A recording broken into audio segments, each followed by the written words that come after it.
بسم الله الرحمن الرحيم وبه نستعين وصلى الله على نبينا محمد وعلى آله وصحبه أجمعين.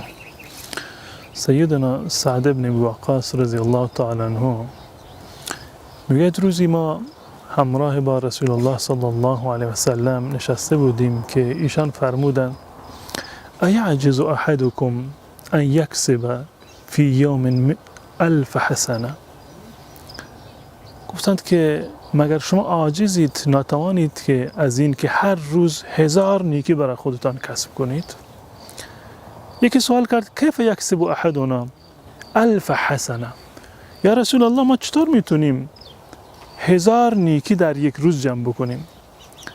رسول الله صلی الله علیه وسلم فرمودند که ساده هست، یسبح 100 تسبیحه، همین که 100 مرتبه بگوید سبحان الله، یعنی این که 1000 نیکی کسب کرده. و در ادامه فرمودن فیکتب له 100 حسنه و یحط عنه 100 سیئه،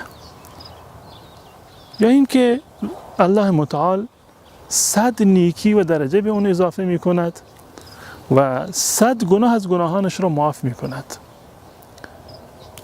و این یکی از فضایلی هست که الله متعال برای این جمله داده. در روایت دیگر می‌فرماید که الحمدلله تملأ المیزان و سبحان الله والحمد لله تملأان ما بین السماوات والارض. الحمدلله میزان شما را، ترازوی عمل شما را پر می‌کند از ثواب، و سبحان الله و الحمدلله که با هم بگویید به اندازه پوری زمین تا آسمان برای شما حسنه و نیکی نوشته می شود. پس بنابراین سعی بکنیم که همیشه سبحان الله را یا سبحان الله العظیم را یا سبحان الله و بحمده را، هر جمله ای را که راحت تر هست برای ما انشالله همیشه ورد زبان خودمون قرار بدهیم، همون گونه که رسول الله صلی الله علیه وسلم وعده فرمودن 100 مرتبه گفتن سبحان الله معادل هست برای 1000 نیکی برای من و شما. امیدوار هستم که انشالله همیشه ما مشغول ذکر و یاد الله متعال باشیم. و صلی الله علی نبینا محمد و علی آله و صحبه اجمعین.